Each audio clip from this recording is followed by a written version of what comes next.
Hi, I'm Dr. Chris Stevens, and this is the Psychology to Live By podcast.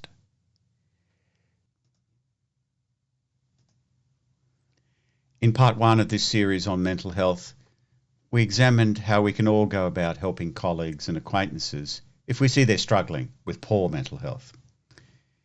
In this talk, we address the following question: how does one handle the situation if we supervise or manage someone with a mental health issue at work? Well, as a manager, you always wear two hats. One represents your duty to manage performance, and the other your duty to care for your people. When you encounter mental health issues in the workplace, you still need to perform both duties. For example, you observe a worker's performance decline and you decide to address it. It's often only at this point that you may become aware that they've got a mental health concern.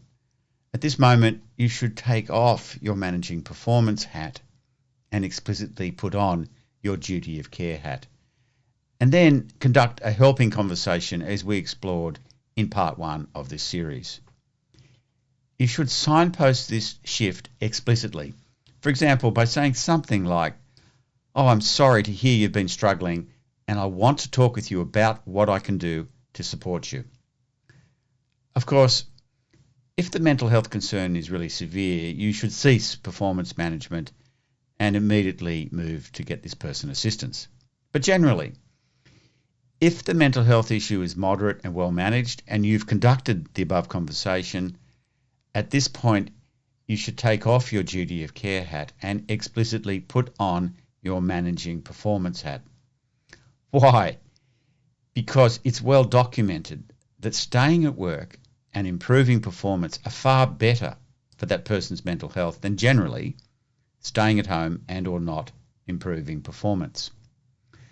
So again, you should signpost this shift explicitly. For example, by saying something like, "I now want to have a conversation in which I can support you to better perform in your role and have more success here at work."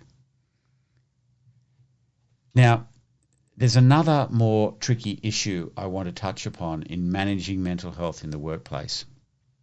Sometimes someone with a mental health concern may be detrimental to others in the workplace. They may be angry or behaving erratically or letting others down in terms of their work. Now you have real complexity with respect to your duty of care. You still have a duty to this person, but also to those around them, including yourself. How do you balance these duties? How much empathy should you show the person? What kinds of negative consequences should you put in place? Well, it depends on two variables: how intentional their poor behaviour is and how much remorse and accountability they feel. Generally, you should provide more structure and more consequences for intentional harm and low accountability. So, if they meant it and they don't have remorse, you need to provide more negative consequences and lower empathy. Conversely, you ought to provide fewer negative consequences for people who couldn't control their behaviour at the time and who feel remorseful about it. Likewise, you should demonstrate more empathy for them. It's perfectly appropriate to lower your empathy for people who intend harm and feel no remorse. Your empathy is now much better directed at those around the damaging person, and this includes you. But one caveat: generally, some structure in the form of consequences is good for people with mental health issues, even if they do not intend harm and they do feel remorse. This is because structure is actually supportive and less ambiguous for them as they work to readapt. It gives them something to measure their progress against. And finally, some advice for dealing with quite nasty people in the workplace. A subcategory of psychiatric diagnoses is the personality disorders. Although generally you'll encounter few of these in the workplace, you will encounter them at some time in your career. And you'll certainly encounter quite a few who have what we call maladjusted personality traits. These are less severe personalities, but they are people who nonetheless cause a very high proportion of workplace conflict and distress.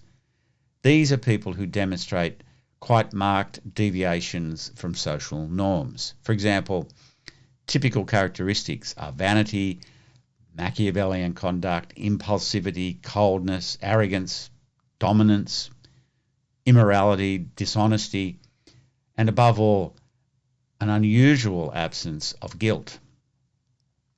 So how do you recognize you're dealing with this kind of enduring personality traits? You discover that there is a pattern of conflict and of interpersonal distress around them that extends across time and also across a variety of relationships. In other words, they are the common factor. And what do? You lower your empathy and never go it alone. Work with others to contain their bad behaviour. Never use explicit aggression. Now, normally we would de-escalate problems using a combination of appeals to reason and emotion. If a person's behaviour is not making sense and they're upsetting other people, they generally respond positively when they realise this. This absolutely won't work here. This is probably not about reasonableness for them, and they don't care about the distress they're causing others. In contrast, make their behaviour non-rewarding by not demonstrating any emotional upset or weakness. Work with colleagues and, if at all possible, put in place negative consequences for their poor behaviour. The best you can really do is to contain and control their behaviours, as they will not change their personality. Hopefully, eventually, they'll tire of the constraints and will move on for greener pastures. You've been listening to the Psychology to Live By podcast. If you'd like to know more, my website is www.drchris.life. And if you like the podcast, share it with people you like so they can like it too.